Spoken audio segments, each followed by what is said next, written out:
Hello, hope you're doing well. My name is Data. Is Fallout 76 worth playing in 2021? The answer is probably yes, depending on your styles of games that you guys choose. I'm going to run through a bunch of different stuff that they've added and some of the old things that have been in there. I'll start off at the Atomic Shop. Always check that out. They do hand out a lot of free items to the players. So once you exit the Vault 76, that is where the true adventure begins. You'll see here on the map, and going down into the settings, one of the more important things that you may want to add to your game, to your settings, is the Pacifist Mode. In this mode, you cannot be attacked or killed by other players, nor will you be able to harm other players, which makes it more of a PvE type of game. So that could be very interesting. You won't have to deal with the penalties of dealing with other players, as you will see later in the game. Get plenty of weapons in this game, lots of loot to collect, and before you even make it down the steps, one of the NPC quests, Wayward Souls, will start. All you have to do is walk near these NPCs and interact with them, and the quests should begin. See, I'm not even down the steps yet, and there they are, ready to start off the adventure. Alright, very easy to find the quests themselves. They will be highlighted on the map that you pull up, and you can target them so you can find them easily as you're wandering through. They'll be down at the bottom, highlighted. This is a resource collection game, loot collection game. You can grab everything that you can carry and take it with you, as at one point or another it will be important. There's all kinds of random buildings. In this case it was an isolated cabin out in the middle of the wasteland, and be sure to rummage through everything in the area. You never know where you may find another quest or a secret key you may need to have to open a chest somewhere. Be sure to loot everything, including suitcases. There's going to be gear in there, and there's also a lock-picking game, which you can increase your skills as you level up and progress through there. Be sure to open up as many of these as you can, because you'll never know what kind of good loot or other items you will find in there. Or some pre-war money, which you can eventually turn into cloth. Alright, there's crafting in this game. You can find cooking stations, or you can craft them in your own buildings, and there's all kinds of different recipes for food, healing, meat recipes, plants, prepared, and utilities. Quite often you'll run into other players' bases that they have set up. They may even have some vending stations, so you can purchase items from their particular inventory. And all you need to do is trade in bottle caps. Bottle caps are the currency in Fallout 76. So as I've approached the first area where the quest is leading me, be sure to check out a couple free to grab copper veins to get some resources. There's stuff hidden all over the place. This is right behind the motel RVs, if you're wondering where those are at. Alright, I'm going to walk around here behind. You can see that this is a pre-built area, one of the areas where you can pick up quests, and there's also vendors and vending machines. Heading out right behind it, there's going to be some food in the form of corn here. You can pick some of those if you're in the need. Food does give you radiation and a possibility of disease, but you don't have to worry about that. As you level up, you can choose particular perks to negate the effects. Alright, heading into the Wayward, which is the first real area. It's a team-only interior, so you'll have your own private little section.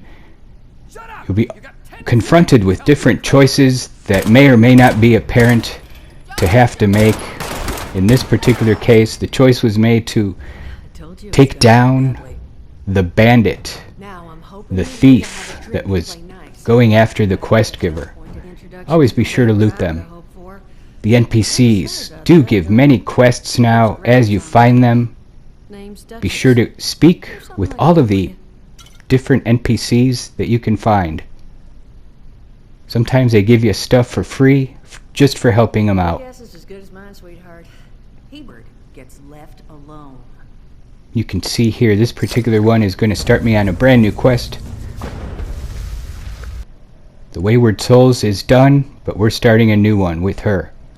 Alright, always have your Pip-Boy, which is going to be on your arm. That is where you get your inventory. Player information. You can listen to the radio that is broadcast throughout the world. And check out all the items that you're carrying, which would include weapons, food, etc. Anything that you loot or find. It all goes into your inventory. There are ghouls in the game, which are survivors from the original nuclear devastation. This particular one in the first building that you find, he's very helpful. Listen to the holotapes. They will help you learn how to build your particular camp, otherwise known as your base. As you're walking through the world, be sure to pick up everything you can. Most of it is junk, but junk is very important as you can break that down or scrap it and turn it into useful items and materials. Eventually you will run into the Overseer camp, which is right across the street from the Wayward Inn, and this is part of the quest to find. They have added not only a lot of other stuff, but an important thing is storage. You can find these and build these particular storage Vault-Tec stash crates, and no matter where in the world you are, they connect with each other, so you can grab your items that you have stored very easily, and you can build one of your own inside your camp or your base.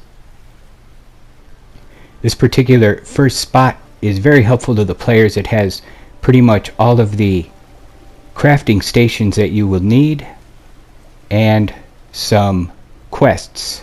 The Overseer Log Camp quest is here to get you on your way and point you in the right direction. Alright, be sure to follow along with some of those particular quest step guides to progress through the game. Building your very own camp. This is relatively easy to do. All you have to do is have the materials, and I'll throw in a quick tip here. When you're on the wall, scroll the wall left and right and you will find the door frame.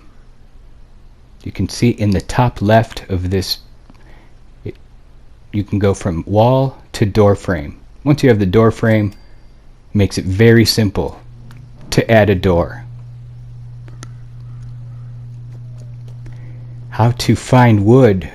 If you find logs that are laying around, run up to them and you can gather as much wood as you could possibly need. Just find the logs laying on the ground. If you're thirsty, you can always drink water out of the river, but that could be dangerous with the rads, or you can eventually build purification systems for the water. There's all kinds of random buildings to explore, and more importantly to loot, to gather more supplies and or scrap or junk items.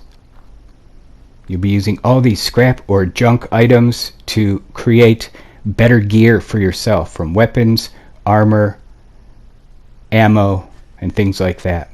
Sometimes you will find mods for the weapons that you are looking for. So be sure you're exploring and checking everything out. You'll never know what you find. The developers have hidden items all over the map. So it's a great exploration scenario. Alright, I'm going to be headed into the rudimentary base that I have started out.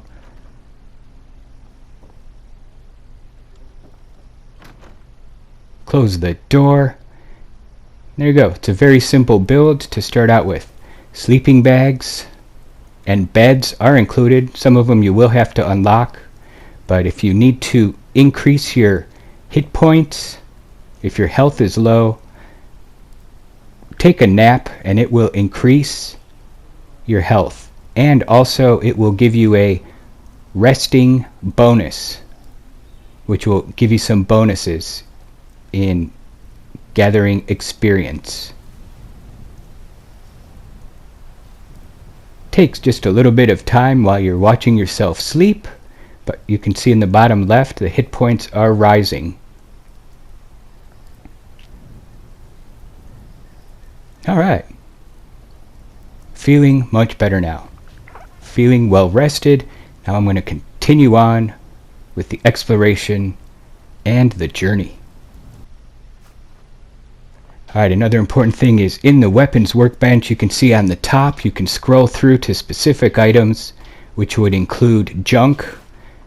You can do the same thing in your stash, transfer things over all in one go, or you can do them individually. You can scrap items individually also, but there's also the possibility or the option to scrap all your junk at once, so you don't have to go through individually. That's a bit of a time saver. There you go. I'm going to scrap everything in the inventory, and then I'm going to walk over to the stash crate, scroll over to junk, and just store all of the junk at once. So they've made that a lot easier, dealing with all of the items that you're going to be carrying. Did I mention robots? This game also has robots. Some are friendly, some are not, but you can definitely have fun beating on them if they start attacking you. Choose your favorite weapon and go to town. So if you don't like robots, this might be the game for you. You get to beat on them. The leveling system is very similar to other Fallout games, especially Fallout 4, with some minor changes.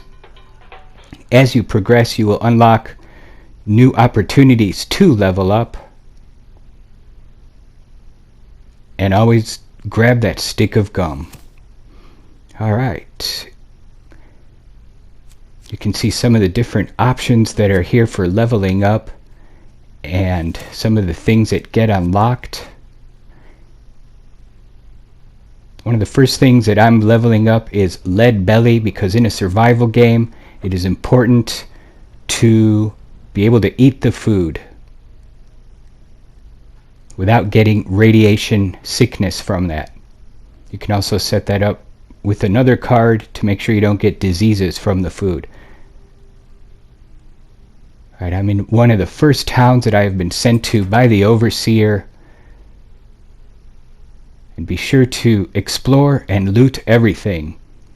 Now remember I was talking about that pacifist setting? It's important to turn that on, because you never know when some random player, another vault dweller, may just run up on you. There he goes, some new guy.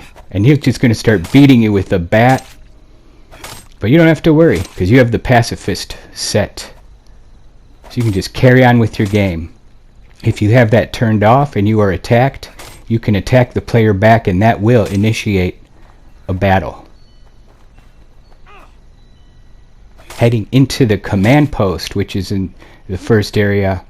Be sure to interact with everything. There's all kinds of quests and items and computers to interact with. As far as the lore goes, you can find all kinds of different items with particular holotapes or survivor stories, and they will explain who the survivors were and give you a bit of a background in what happened. Not all the robots are enemies. Some can be friendly, so if you spot one of those, be sure to say hello. You can interact and possibly trade with the robots.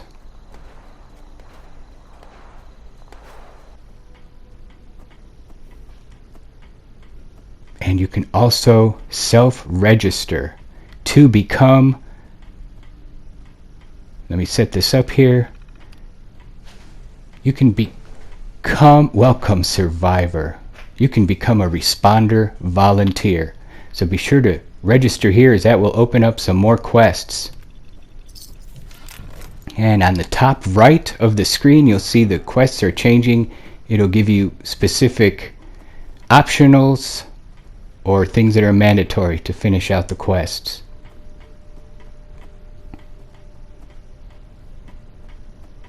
In this particular one, I located the Keisha McDermott in the particular people's directory, as that was an optional one. Once your quests are given to you, you may also run into NPCs in the area that will help you or give you more information, and a lot of these quests do give you items. Here I'm starting another quest called Thirst Things First, where Heather Ellis is going to explain what the volunteers do. The lighting could have been a little better on her, but that is easily forgivable. Alright. Death from above. Other players are able to nuke areas, so keep an eye out and an ear out in case you have to evacuate the area. Alright, overall, they've turned this into a much better game. Hopefully you decide to check it out. So far I'm having quite a bit of fun with it, exploring and checking out the wastelands. Alright, we'll see you in the next video. I want you to have a great day, and as always, stay safe out there. It's a dangerous wasteland.